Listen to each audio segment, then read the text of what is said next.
twebwe dukunze gukoranira muri kino kibanza ntituza hano kubera ari ikibanza cyangwa igisagara tugomba kuza kugira tubone ibintu bidasanzwe, ariko tuza hano ngo duhure n'Imana. Tuza hano kugira ngo twumve ijambo ryayo. Ntitunyegeza yuko dushaka ko ubutumwa bwiza bwacu neza neza buba buhuje 100% na bwa bundi Imana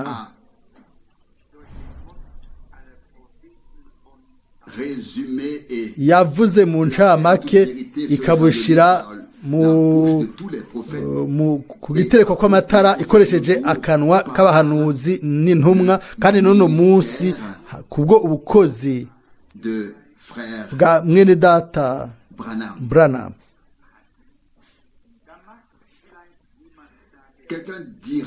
Umuntu yovuga kumbura ati hariho uburongozi bwinshi butandukanye n'abagabo bahambaye bagize amahirwe mpuzamakungu, ariko ibyo si by'Imana iraba.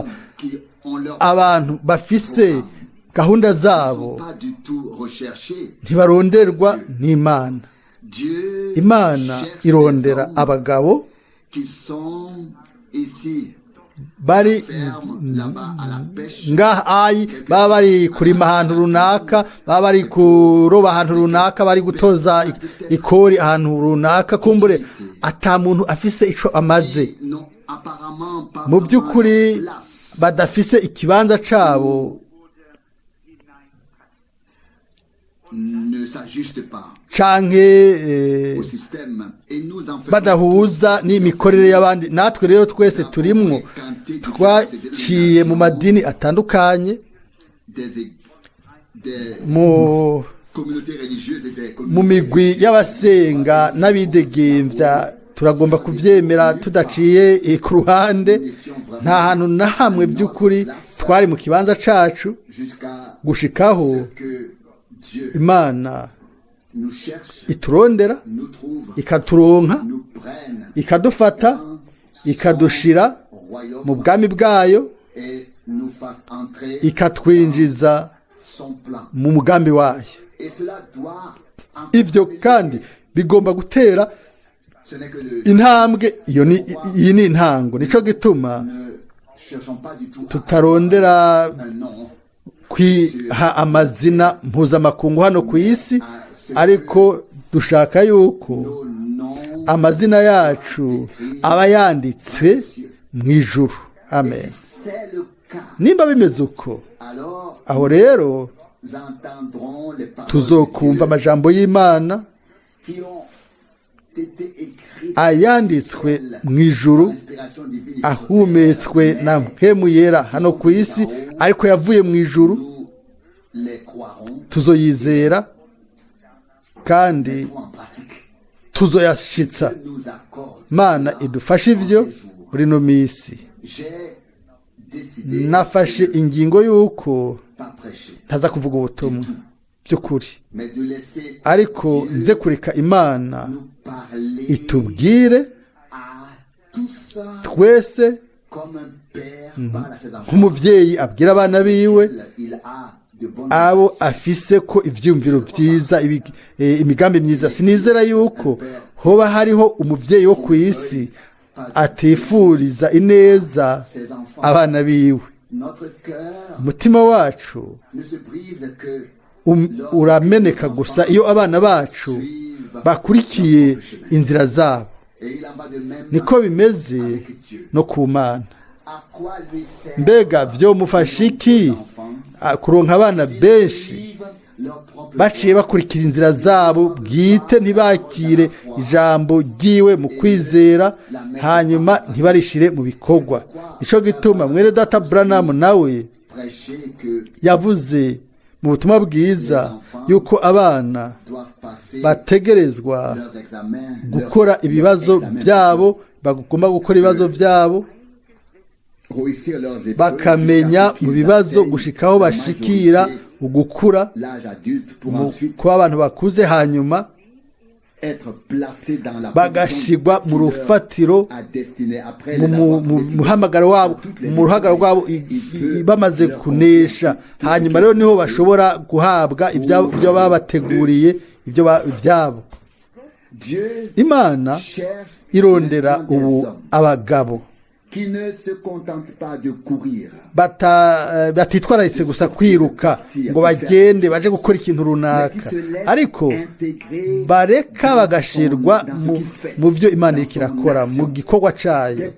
Abagabo abo yagerageje gushika ku mpera, gushikaho batagishoboye ubwabo kwihangana, abo hanyuma ishobora kuzeza ikintu runaka gisumba nk'uko byari biri gushika uno munsi. Turizera yuko Imana ifise byinshi izo tubwira, kandi no muri no minsi, ku buryo Imana ititwararitse gusa gutanga amasezerano, ariko irayasohoza. Kandi si twebwe tuyarindira, ariko we niwe aturindira. Twebwe twikura mu nzira, hanyuma tukaja mu nzira y'Imana, tukamenya yuko iyi minsi aho hari ibyo bintu tugomba kuba twiteguye, tukemera tugakosorwa, tugaca bugufi mu nyonga hiwe, kuko n'ubuntu ko atubwira ukundi gusha. Iyo umuvyeyi ageze ahantu atagishoboye kubwira umwana wiwe, aho rero ibintu biba byageze kure. Ariko Imana nka data wacu iragomba kutubwira, kandi iragomba kubikora mu buryo bushimitse, mu buryo bwumvikana. Nico gituma tugomba kumusaba n'umutima wacu wose, Mpwemu w'Imana ashobore kugenda gutambatamba hejuru y'igikorane muri no misi, ijambo rishobore kuzanwa, hanyuma rishobore gutanga igikorwa Imana yaritumye gukora. Yego, bamwe muri twebwe bazogira kwemezwa ko ngo twumvise ubutumwa bw'Imana umwanya muremure. Muri twebwe hariho inyota y'ibwina, atariyo gusa kumva amajambo menshi, ariko amajambo y'Imana n'ibikorwa by'Imana bihure aho rero hagati mu bikorane by'abera, hagati muri babandi abakorana kugira ngo bareke Imana ivuga ubwayo.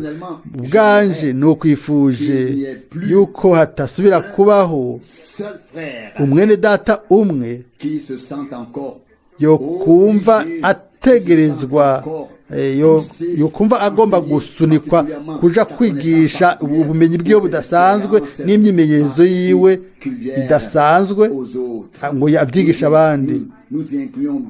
Twe tukishiramwo gusa, ariko bashiki bacu ntibagomba kwigisha. Reka rero dushire ku ruhande ibintu byose byacu bwite,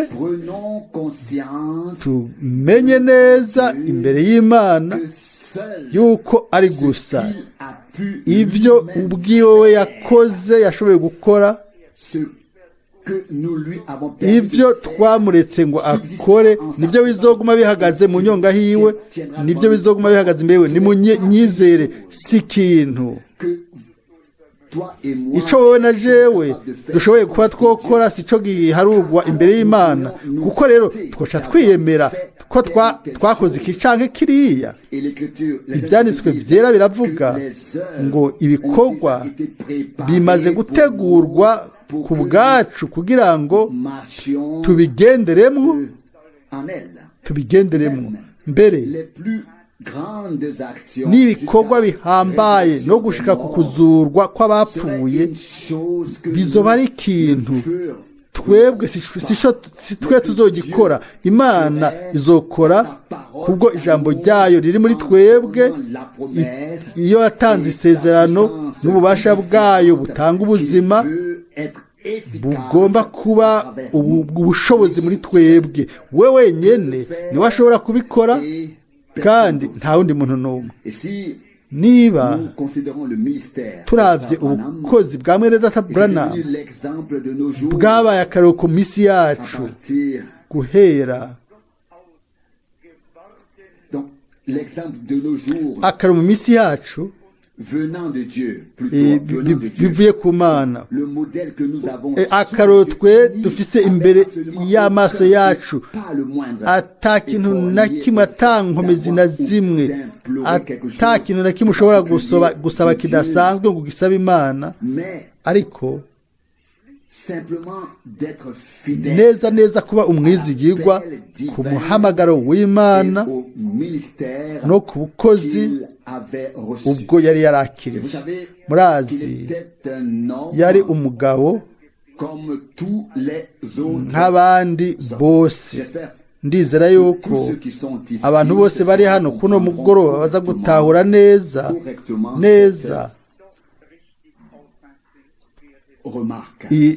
uku kugabisha. Hariho ikintu cankozeko mu buryo budasanzwe, ni uguseruka kw'inkingi y'igicu idasanzwe itariki 28 z'ukwezi kwa kabiri mu 1963. Ico ngomba gushimikako mu by'ukuri nticagomba gushimikwako, ariko reka ndabikore mfise ikintu ushaka kidasanzwe kugira ngo tubone neza yuko Imana itareka ngo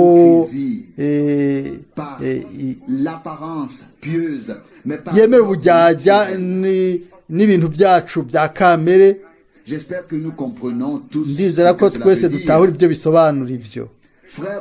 Mwene data Branham yahawe n'umwami itariki 22 z'ukwezi kwa 12 yuko ico kintu gikomeye kizobaho. Murazi igihe byabereye, si igihe yavuga ngo ubu rero ngira nisonzeshe, ubu rero ngira nsenge, ubu rero ndagomba. Murazi ibyo byari bimuraje ishinga. Ni mwumve neza, naho mwoba mwicaye, yari yambaye ipataro y'ijinisi, yari mu mpuzu zo kuja guhiga n'inkoho yiwe, yaravuye kwica, yamaze kwica ingurube yo mu ishamba. Arabwira ati mwene data uyu nawe ntararonka, ubu ndazi aho bari, ndazi aho ziri, reka nkore ku buryo ndabahe nabo bice imwe, umwe wese yice umwe yice gwiwe. Amaze kubona ako gakoko arunama, araraba, abona ku ipataro yiwe, abona ibifashi nk'uko babimweretse mu kwerekwa, maze haca haba ikintu nk'ukunyiganyiga kw'isi, ikintu c'inkomezi gituritse. Aca aratahura yuko igihe cari gishitse aho ivyo yari yatangarijwe itariki 22 z'ukwezi kwa 12 mu 1962 bigire bisohoze. Hanyuma rero aravuga buno nyene ati, naciye mera nk'umuntu azamuwe muri ca gicu. Igihe ivyo byose byarangira, agahura n'abandi bene data babiri, wowe nanje, bahari kuvuga ibintu bikomeye cyane.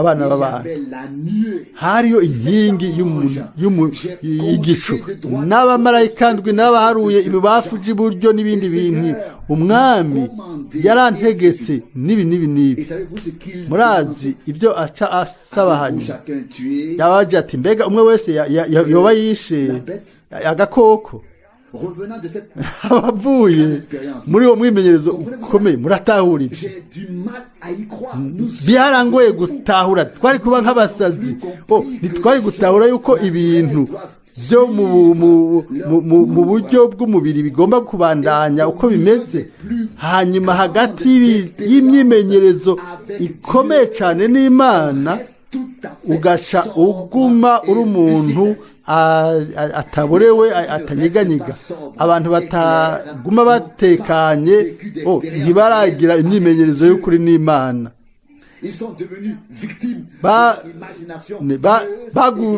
baguye mu byo biyumvira yuko ari ukugororoka nta n'ikindi Personnellement, cela ubwanje jewe coup touché. byarankoze au ko cœur. ku mutima Un homme de umugabo w'Imana Dieu, le plus grand, umuntu d'après ce que je ahambaye peux voir et juger, nk'uko nshobora kubibona dans nkabicira les urubanza mu Écritures, byanditswe byera qui est jamais existé atigeze kubaho mu byerekeye ubukozi n'ibintu bibijanye hanyuma tout naturellement. mu buryo busanzwe bw'umubiri yagumye ari umuntu asanzwe yari azi igihe icyo agomba kuvuga hamwe n'igihe ntabwo yari umusazi yubaha Imana ntiyari umuntu iminsi yose yagomba kuguma ari umuntu w'imhemu turagomba Tous être twese toujours aussi iminsi yose kuba abantu b'imhemu b'imhemu cyane ariko nubwo biri uko tout sauf turi byose kiretse kuba b'imhemu twabaye abantu banyuranye na kamere mu buryo yaba mu by'umubiri yaba mu buryo bw'imhemu rero tugomba kugaruka ku bisanzwe ku by'umubiri mu by'umubiri tugomba kuja mu by'imhemu iyo ari iby'imhemu nuko gusa dushobora gutera intambwe twese hamwe mu by'ukuri je ubwanje naciye mbona yuko hagati iyo dufise umugambi wo ku isi mu by'ukuri ninde ubona yuko ari ikintu ca kabiri kiza ubwa kabiri umwami amaze guhura n'umukozi wiwe hanyuma yagumye ashikamye kandi nk'uko yari ari ubwa mbere bakundwa bigomba kumera gutyo no kuri twebwe twese kugira ngo dushobore gushyira ibintu mu kibanza cyabyo hanyuma Imana iduhezagire uko ariko Imana izoduhezagira rero murashobora kwitegembya uno munsi nta muntu agomba kwiha ibirere by'imhemu yego murabe imhemu bikwiriye Imana izodufasha ndabyizeye neza amen ariko dutegerezwa kwiyambura ibintu byo kubaha Imana twiyambika tukaba abantu bashikamye kandi batomoye tukamenya mu gihe iby'Imana tukabiha Imana iby'Imana hama tukabishimira umwami nibajije ku kuza kwa mbere k'umwami nk'uko nabivuze ndanezerewe yuko ntakeneye kuvuga ubutumwa bwiza muri ino minsi nubwo iminsi yose twama turi hano ku isaa 4 kugira ngo yaba atari jewe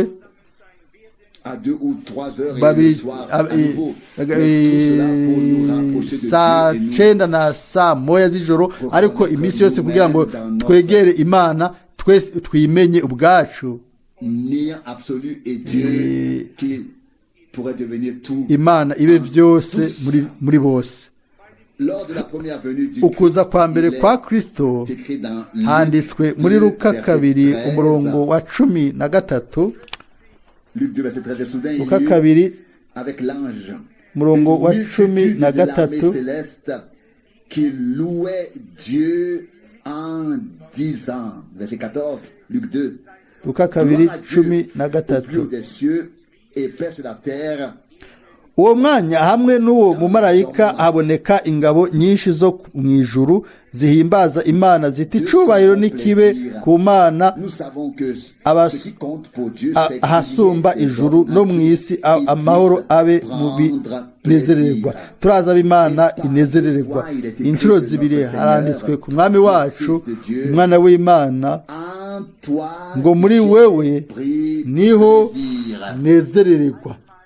une fois lors du baptême, igihe c'umubatizo muri Matayo igice ca gatatu, irindi ku musozi wo guhindurirwamwo kumbure muri Matayo 17:19, sinzi aho uko bimeze kose, ivyo niko vyanditswe inshuro zibiri. uko guhimbarwa kw'Imana kwari kuri Kristo umwana w'Imana, yari urubuto rw'ijambo rwasezeranywe ruzanwe na mpwemu kubwo ubuzima. kuri we niho hari ukugomba kw'Imana gutunganye ku bacunguwe bose, abari urubuto rw'ijambo rwagizwe ruzima muri bo ku bwa mpwemu w'Imana, niho hari uko kugomba nyene kw'Imana gutunganye. ndagomba kubabwira igituma, kubera uhereye kera twari muri we, twakuwe muri we, mbere twavyawe nawe turashobora kuba ubwoko bw'Imana. imbere yo gusoma imirongo mike mu butumwa bwiza bwa mwene data Branham hamwe n'umutwe w'ijambo urubuto rw'inkomoko, nagomba gusoma igice ca gatatu mu Baroma. Abaroma igice ca gatatu umurongo 21. ariko noneho ibyagezwe bitariho, ukugororoka kuva ku Mana kurahishuwe, gushingirwa intahe n'ibyagezwe n'iby'abavugishwa n'Imana. Roma 22. ni ukugororoka kuva ku Mana kuzanwa no kwizera Yesu Kristo, kugira ngo abizera bose baguhabwe, kuko atatandukaniro.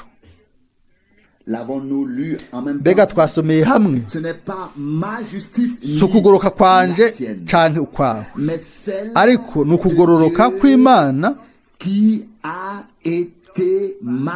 kwagaragaye.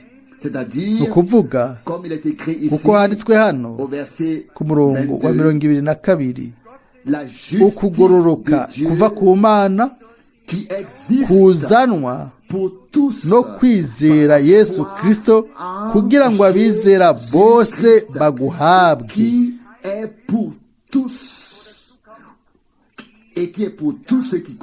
nuko abizera bose guhabwa abizera bose. buri kibazo none urizera? eske mbega none nanjye ndizera? mbega twese turi muri abo iri jambo ribwiwe? rero wewe nanje kubwo ukwizera Yesu Kristo twashizwe kubw'ubuntu muri uko kugororoka kw'Imana, muri uko gutsindanishirizwa, uko atakintu na kimwe gisigaye, nta na kimwe gisigaye.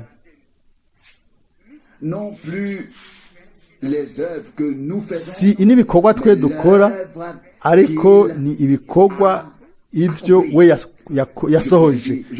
reka bandanye ugusoma kwanje. murongo wa 23. kuko atatandukaniro, bose bakoze ibyaha ntibashikira ubwiza bw'Imana.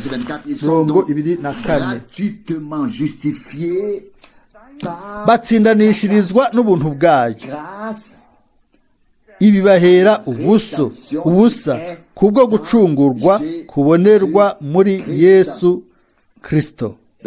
Umurongo wa 25. uwo Imana yashizeho kuba impongano y'uwizera ayigirwa n'amaraso yiwe kugira ngo Imana yerekane ukugororoka kwayo kuko yirengagije ibyaha byakozwe kera kubw'imbabazi zayo, no kugira ngo yerekane ukugororoka kwayo muri iki gihe.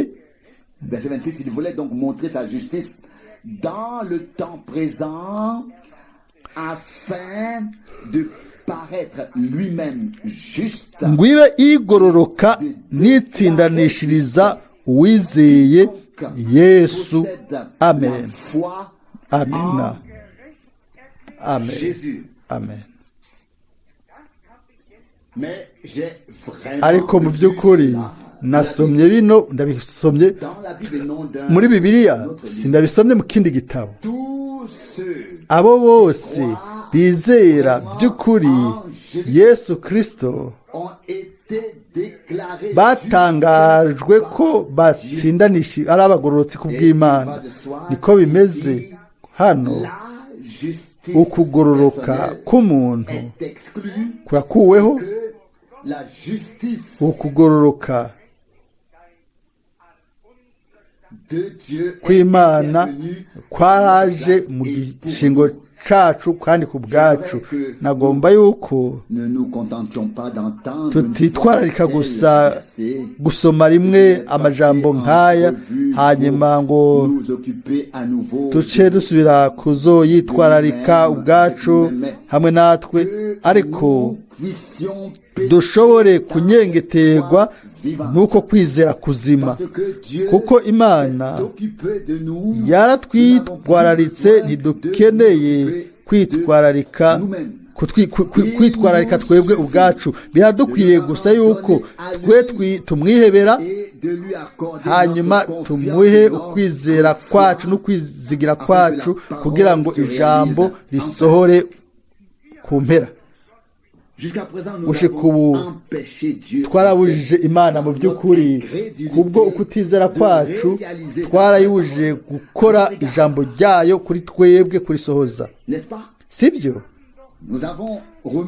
Twarakekeranije ku byo Imana yavuze n'ibyo Imana yakoze. Twebwe twarinanije mu buzima kandi byaratubabaje, twaribabaje cyane, ntitwarose umunezero w'Imana hamwe n'ubushizi bw'amanga bw'agakiza. Kera niko niko byari bimeze. Nibyo abantu bamye bambarira ngo papa wanje nanje yatashe muhira ari iruhande kumwe n'umwami. Iyo abantu baba bakoze imyimenyerezo n'umwami byaba ari ikintu byaramara amasaha make, ariko inyuma y'ayo masaha byari birangiye ibihe byose. Ntibyasubira kubaho ukundi. Abantu barafatwa bagakogwako n'ubuntu bw'Imana, barongogwa kwihana, bakarwana gushikaho bashika mu bushizi bw'amanga bwo kwizera. Ntibyari gusa imyimenyerezo y'ibishobisho n'ibinezaneza, ariko ijambo ryarahamagara abantu gushikaho nk'uko ryavugwa kiriya gihe mpwemu w'Imana yakora ibisigaye. Twebwe dutegerezwa kunyengeterwa tugatahura uko kwizera kwa Bibiliya, tugataha uko kwizera kwa Bibiliya igihe handitswe Hébreux mu 6, Baheburayo que nous 6 voulons marcher ko tugomba kugenda et donc passer à la perfection et ne pas tukashika recommencer sans cesse avec la repentance. La mu foi, kuba gahore les adultes, ntitwame les dusubira ku kwihana ku mubatizo ces motifs, no ils kwizera ibyo bintu byose sont by'intango, ariko biba rimwe que nous saisissions par la foi dufate kubwo kwizera ikigwa cyose icy'Imana ivugana natwe mu ijambo ryayo, hanyuma tumubwire mu buryo bw'imbere tuti ego, et hanyuma pas seulement cela, atari ibyo gusa mais aussi kandi de vivre, tubigiremo ubuzima, tubigiremo umwimenyerezo umwe wese mu ruhande rwiwe, kugira ngo ijambo n'ibidushikira concorde. bibe bihuye. Niko byanditse hano mu Baroma 3 murongo 24, Gratuitement, qu'ils sont justifiés batsindanishirizwa n'ubuntu bwayo, grâce ibibahereye ubusa kubwo gucungurwa kubonerwa muri Kristo Yesu. et si nous croyons Ni twizera yuko ugucungurwa a été est et sera une kwabaye rédemption kandi ari ugucungura kw'agahore, twizere yuko uko gucungura kw'agahore nous concerne, kuturaba, nous concerne, nous kuraturaba rachetés, twebwe abacunguwe, et qu'elle s'adresse kandi à nous. kubwirwa twebwe. Nous ne parlons Nti- pas des Romains, ntituvuga no munsi s'abaroma, des Corinthiens, saba b'Ikorinto, saba i Galatiya. Uno munsi umwami abwiye wewe, abwiye nanje. c'est à nous que cette parole s'adresse Iri aujourd'hui. jambo uno munsi ribwiwe Nous twebwe, n'avons pas besoin de ntidukeneye kuriha, byamaze kurihwa. Verset 24, Murongo wa mirongo ibiri na kane, justifiés batsindanishirizwa n'ubuntu par sa grâce bwayo ibibahereye ubusa kubwo gucungurwa kubonerwa muri Kristo Yesu. Imana l'a placé yabishize mu maraso yayo nk'uburyo bw'impongano bufise ubushobozi kubwo kwizera, kugira ngo yerekane justice. ukugororoka kwayo. N'est-ce pas là quelque chose Mbega ico si de ikintu merveilleux? ciza c'agahore? Imana Placé dans son sang. yabishize mu maraso yayo. Ugucungura bifatanye n'amaraso, biri mu maraso. Imana C'est lui que Dieu a destiné par son uwo sang. niwe Imana yagenye kubwo amaraso yiwe. Lorsqu'il a saigné Igihe sur la yava amaraso ku musaraba il est devenu i notre Karuvariyo, yabaye utwuzuza n'Imana. Nihajya niho était uni twashoboye Dieu. guhuzwa n'Imana.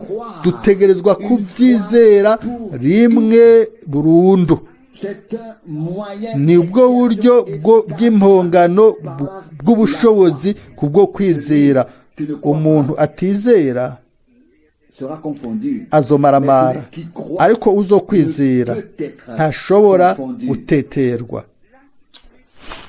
Ne me permettez pas d'aller plus loin. Ntimwemere kuja kure imbere y'uko ubu dutahura ico kintu ca mbere, tukacemera mu buryo bw'imbere mu mutima. Imana a placé Christ dans son yashize sang. Kristo mu maraso yiwe ku musaraba i Golgota nk'uburyo bwo kuba impongano y'ububasha kubwo kwizera, Et c'est à kandi lui ni muri que we nous avons niho la dufise réconciliation ukuzura n'Imana n'imbabazi ku makosa yose n'ibyaha byose. celui Umuntu qui a dans son cœur mu mutima wiwe afise ukwizera kwa Bibiliya mu byo Imana itubwira hano ce soir kuno mugoroba, peut arashobora Amen. kuvuga amina atangorane afise. Amina Ce n'était pas assez fort. ntabwo byari by'inkomezi, Ce n'était pas assez fort. ibyari by'inkomezi.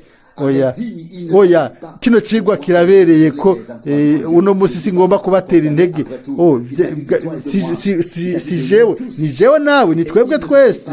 Hano si bijanye n'ukwizera kumbure kuzoba ukwizera atari ukundi kwizera. Oya, hano ni ukwizera kuva mu butumwa bwiza, kandi gushira muri twebwe, kubaka muri twebwe igikorwa c'Imana. nous pouvons croire nimba twashobora kwizera n'umutima wose une réconciliation yuko ukuzura n'Imana gutunganye, ugucungurwa, imbabazi, gutangazwa ko twera atacaha, Imana ntishobora gusubira kutuzana mu bihari kuko twamaze gucirwa urubanza igihe Kristo bamucira urubanza mu kibanza cacu.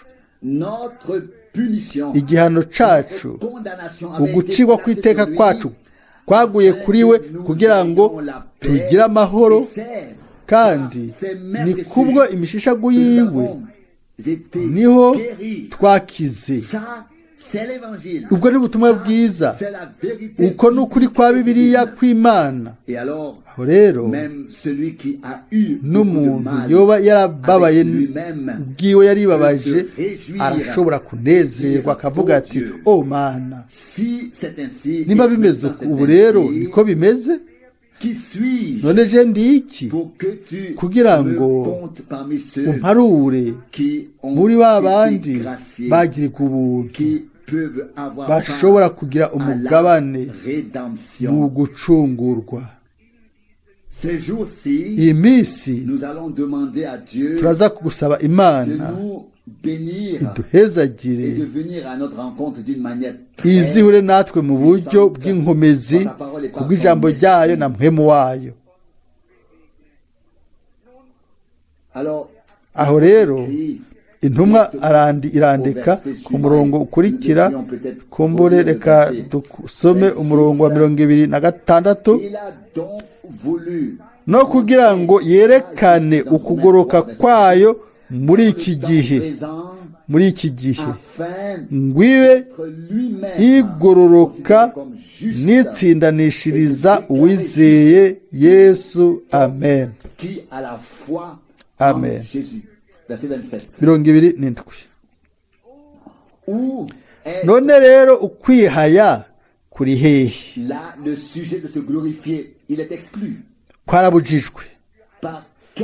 Kwarabujijwe n'ibyagezwe ki? Mbega n'ibikorwa? Haba namba. Kwabujijwe n'ukwizera. Nico gituma twiyumvira yuko umuntu atsindanishirizwa n'ukwizera. Ibikorwa bibibwirijwe n'ibyagezwe bitarinze kwiyumvirwa. Kandi Imana ni Imana y'Abayuda bonyene? Mbega si y'abanyamahanga nabo? Egome ni y'abanyamahanga nabo. Murongo wa 30, kw'Imana ari imwe izotsindanishiriza abakebwe kubw'ukwizera, kandi izotsindanishiriza abatakebwe babiheshwa no kwizera.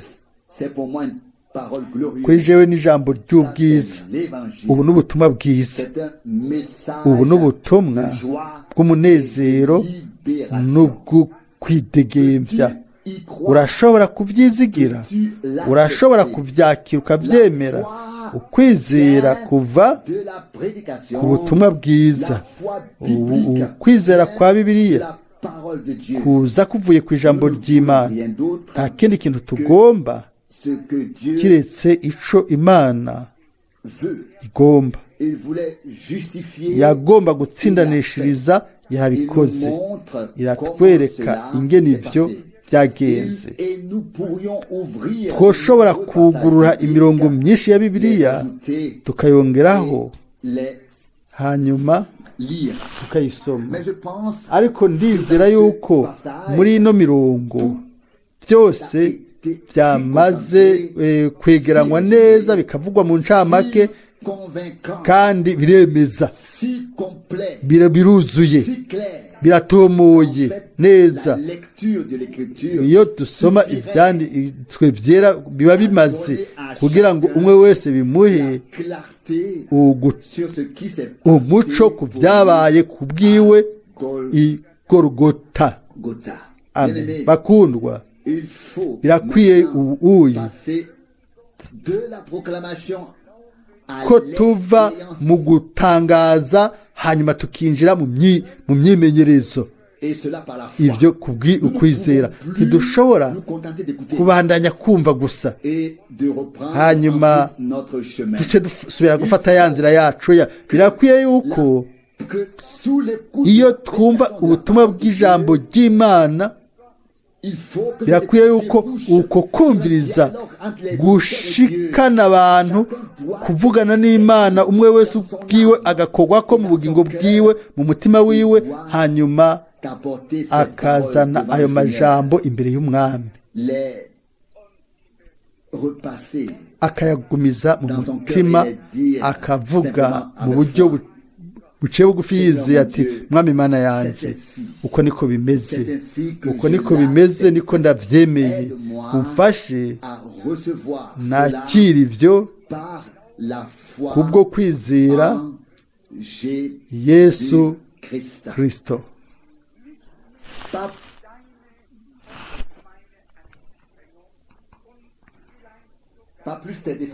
Si inkomezi zawe canke ukwihata kwawe canke nanje mu buzima bwacu bwose. Abizera benshi bamara ubuzima bwabo bagerageza kwinezereza kuba abeza, ariko iyo impera igeze bari ku gitanda cabo c'indwara canke c'urupfu,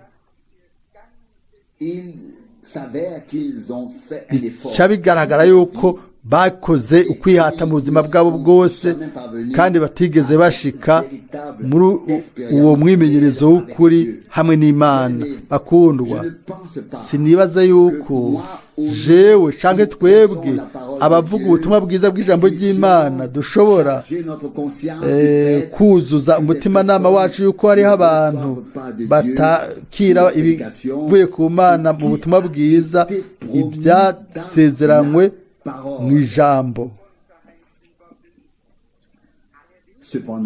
Nubwo biri uko, ni kubw'ubutumwa bwiza bw'ijambo niho dushobora gukora ku buryo Imana ironka amahirwe yo gukora muri umwe wese muri twebwe muri kino gihe. Kandi kubw'ibyo biba bikenewe yuko wewe nanje tudategerezwa gusa, ntidutegerezwa kwibagira ibibazo ariko tubihebe burundu. Ibintu byose bishobora kudukabura ngo biduhungabanye, no mu gihe bikadusamaza, bikatubuza kwakira ijambo tuba turihawe n'Imana, ibyo yadusezeraniye. Umwansi nivyo ntazogira ikintu kimwe, azoronka ibintu 100 birenze kugira ngo ashobore kubishira mu nzira yacu kugira dusamaze.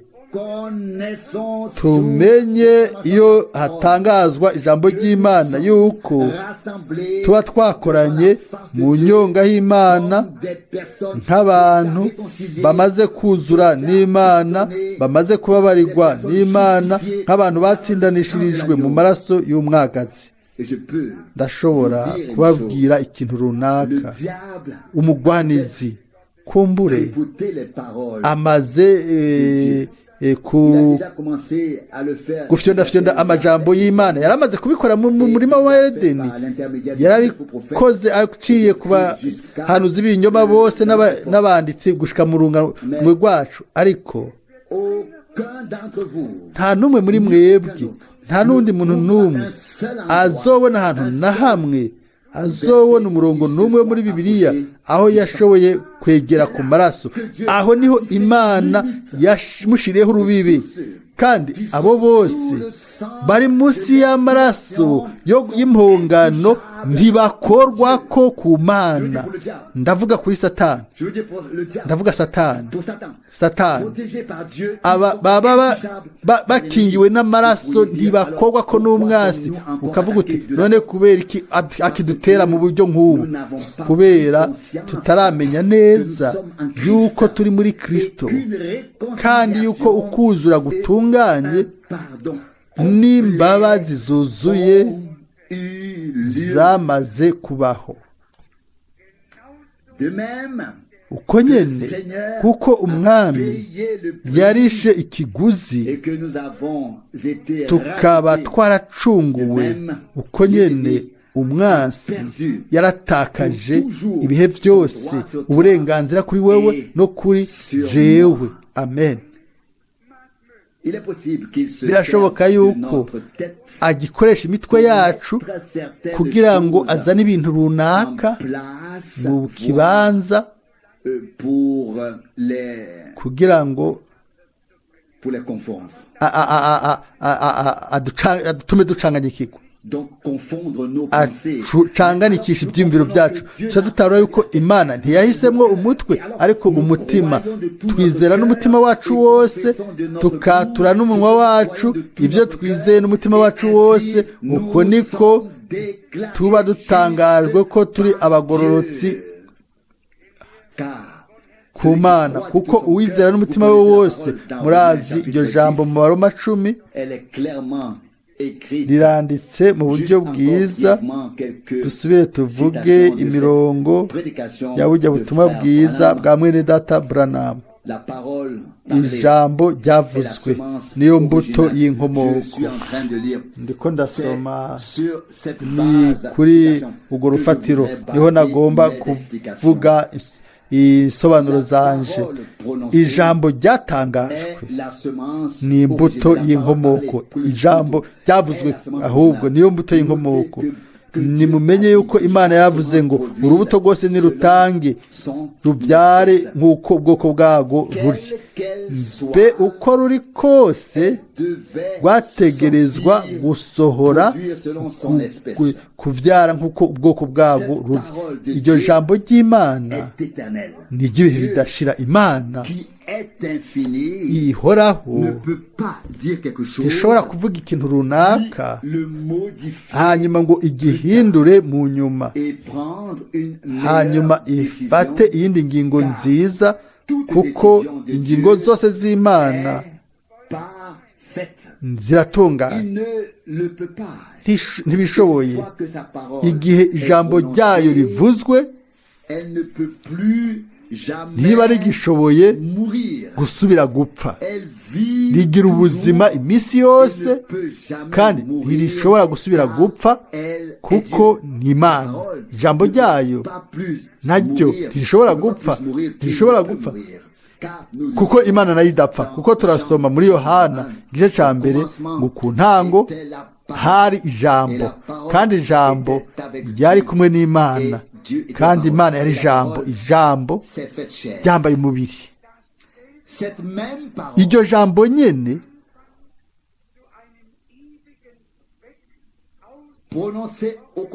ryavuzwe ku ntango mu ntumbero y'ibihe bidashira, ubwaryo ryaramanutse ryambara umubiri, hanyuma rica ritura riba hagati yacu. Ntushobora kubandanya gusoma hano rya jambo nyine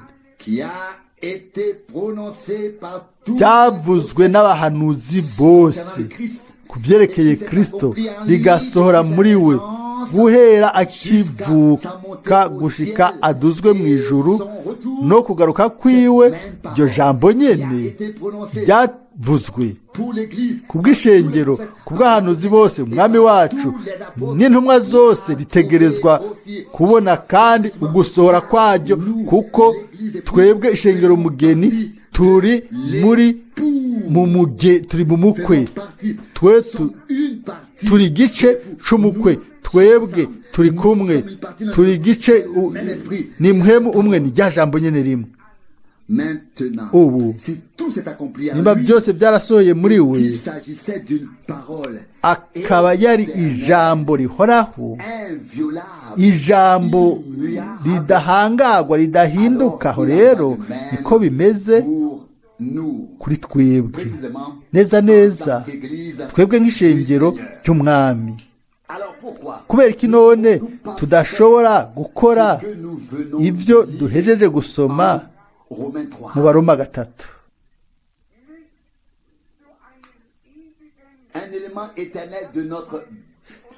turi igice kubera iki tutokora ibyo dushejeje gusoma mu Baroma 3 turi ikintu gikomeye cy'agakiza kacu bwiza ntibutangura hamwe no kuja guhamba oya ariko ngo uzo kwambaza izina ry'umwami azokizwa nibijanye no kuba ufise umutima muri ico kintu ukareka Imana ikatwereka muri no misi ya nyuma ibintu bitahinduka by'imigambi yayo no kugomba kwayo. Ijambo ry'Imana ni imbuto y'inkomoko. Turashobora kwemera tukakira iyo mbuto y'inkomoko muri twebwe. Mbere bizoba umutwe w'ijambo ryacu muri no misi kandi iyo mbuto y'Imana y'inkomoko ishigwa muri twebwe itegerezwa gutanga ukundi gusha bihuye n'urubuto rwayo ubwoko bwago nta n'ikindi nta kizosohoka kivuyemo kiretse icabibwi. Jenda umuntu imisi yose yama avuga ikintu ca nyuma ku ntango. Eva ntiyagomba kurindira mbere rwari uruvange rwari urubuto mvamahanga ntivyari bikenewe kuvuga ngo Imana imfashije narose umuhungu. Mariya agomba kurindira. Ni Mariya avuga ati sinzi umugabo nyemerera ndabivuge guhera no mugoroba inshuro nyinshi kandi indunduro ya nyuma y'ishengero rya Yesu Kristo rizoba rifise igiterekwa kitunganye nta ruvange azoba ari mu mutima wejejwe niho hazobibwa mwo imbuto y'Imana yera na mpemu yera azoza kuri twebwe kandi ubushobozi bw'isumba bwose buzodutwikira igitutu kandi kizovuka muri twebwe kuba abahungu n'abakobwa b'Imana bavuye mu rubuto rw'Imana. Amina. Turashobora kwizera ibyo amen. Nibyo Imana izokora neza neza neza nkuko yabisezeranye mu ijambo ryayo. Turazi yuko mubwina ivyo nibwo bwari ubukozi bwa Mwendeza Branham atari gusa kugira ngo baduhe ikintu runaka ico dushobora kuba twoharira ko tutokwemeranya navyo. Satani aratwenga ubwo busazi. Ubwoko bw'Imana buzomenya yuko Imana yavuze kandi ko yarungitse umukozi wayo umuhanuzi munsi y'ugusigwa kwa mpemu yera kugira ngo ahamagare ishengero risohoke hanyuma ashiremwo ijambo rizima ryahishuwe muri we. Mu by'ukuri havuzwe hano ngo ijambo ntirishobora gupfa. Ese nk'iri ari byiza cyane kuko ni ijambo ry'Imana. Umwami wacu aravuga ati amajambo ayo nababwiye ni mpemu itanga ubuzima. Imana yo kwizigirwa ishobore kudufata idufate muri no misi itwitwararike idutahuze isaha yariyo ku isaha y'isi idutahuze kandi ubuntu n'amahirwe à demeurer sous ariho yo kuguma munsi y'igitutu c'isumba byose no kumva jambo ryiwe ryahishuwe qui a été fraîchement annoncé iryatangajwe mu itoto ryaryo rivuye ku ntebe y'Imana. Uno munsi twizere rero bwa mbere igice ca mbere ni ukuvuga que nous avons ko été twatsindanishirijwe par Jésus na Christ Yesu Kristo notre Seigneur mwami wacu, et qu'il ne peut plus ko y avoir de hadashobora discussion gusubira kubaho ibihari kw'ico kintu, que l'affaire ariko ko est ikintu réglée par carangijwe n'Imana Dieu, et ce depuis guhera de 2000 haraheze ans, imyaka ibihumbi bibiri. et que nous avons en Christ Muri Kristo qui est mort wapfuye dans son sang un moyen mu maraso yiwe dufise impongano y'ububasha. Ni ikintu c'impongano c'ububasha, atari ikintu gusa tushobora kuraba, ariko ni ikintu kivamwo igikorwa, uburyo bw'impongano y'ububasha. Amaraso y'umwagazi yatanze byose, igikorwa cuzuye kuri ba bandi baje kukwizera mu Mana kubwiwe. Et si nous faisons Nitwagira cela comme ivyo premier pas nk'intambwe ya mbere dans la foi, mu kwizera kuno mugoroba, by'ukuri chacun umwe wese ku ruhande rwiwe personne ne reste ntihagire umuntu n'umwe aguma acecetse, aguma na umunwa we wugaye, mais ariko que tous umwe wese by'ukuri, umwe wese ku ruhande rwiwe avugisha Imana uno munsi, et disent avuga ati fidèle Seigneur, mwami mwizigirwa, nimba ntaragira umwimenyerezo w'ivyo, nimba nabaye umuntu atizera canke nabaye inyagano mu gukekeranya, nkaba umuntu atakubashe, hanyuma nkaba imbere yawe mu kutizera, ndagusabye ungirire imbabazi. Mana ngirira imbabazi mukundwa, nanje ubwanje ngomba kunama, umwe wese agomba kunama munsi y'ikiganza c'ububasha c'Imana. Umwe wese agomba guca bugufi munsi y'ijambo ryose, nta n'umwe ashobora kuja hejuru y'ivyo vyose. Twese, umwe wese, twese twari bose bari mu kutizera, kugira ngo Imana igire imbabazi bose, ntihagire umunyamubiri n'umwe yo kwishimagiza. Reka nsome hanyuma subire nsome ca dusenga. Baroma 3:22, ukugororoka kw'Imana kwa bose kubwo kwizera Yesu Kristo, kandi gihabwa abo bose bizera. Nimba hari umuntu yumva akuwemwo, naduze ikiganza. Sindavyibaza Mana yanje, sindavyibaza. Ndibaza ko bose batahura by'ukuri yuko ari umwami atubwira, atuvugisha mu ijambo ryiwe. Ntidushobora gukora, twokora intambwe za nyuma tutarakora iza mbere, tutaratangura n'iza mbere, tukaba dushizwe muri iyo nzira y'Imana. 22 kandi Baroma 3, kuri abo bose bizera, kuko nta tandukaniro. 23, kuko bose bakoze ibyaha kandi bakwa ubwiza, rero batsindanishirijwe kubw'ubuntu bwiwe, kubwo gucungurwa, kubacungura kwabereye muri Yesu Kristo. 25, Imana uwo niwe Imana yatanze kuba impongano y'uwizera, igirwa n'amaraso yiwe, kugira ngo Imana yerekane ukugororoka kwayo.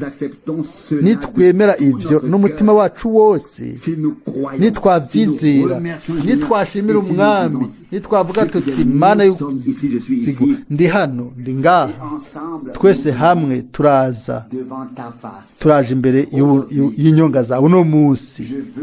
Ndagomba guhura nawe, ndagomba kubikora igorogota ni hariya niho hari Le Seigneur, je veux dire, mwami Dieu ndagomba kuvuga yuko imana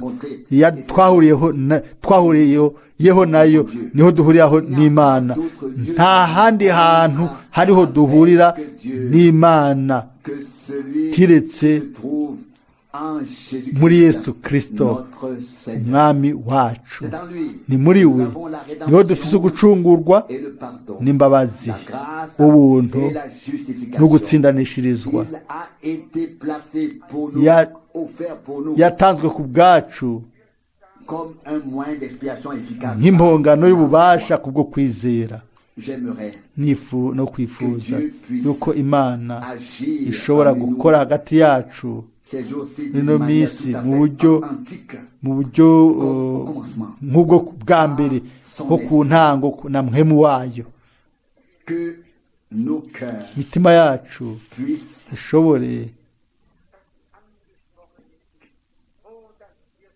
que nos cœurs suivent, imitima yacu suivent, ikurikire qu'ils soient interpellés. Oh, ikogwe ko que nous disions, dushoboye kuvuga tuti mana qui yanje sommes-nous? turi Des iki millions de personnes autour de amamiliyoni nous suivent iruhande leur yacu chemin, bakurikira inzira zabo sont dans leur propre bari programme, muri et ainsi de gahunda suite. zabo n'ibindi n'ibindi none twebwe turi iki kugira ngo ube waduhamagaye ukatwikwegera ko ubu rero ukaduhishurira ibyo bintu byose mu rukundo ukaba Nous les ai fait connaître. tumenyesheje umwami ashobore kutugirira ubuntu no munsi mu gikorane cyacu cya mbere Émouvoir chaque cœur anyiganyiza ubugingo bwose umutima wose kugira ngo dushobore kuba abashima by'ukuri tuvuge tuti mwami mwizigirwa turabawe pour le temps et pour l'éternité. muri bino bihe n'ibihe bidashira utugire Ce qui te plaît. ibiguhimbara Ce qui s'est passé à Golgotha. ibyabaye igorogota bishobore gukora ku mutima wanje n'uwawe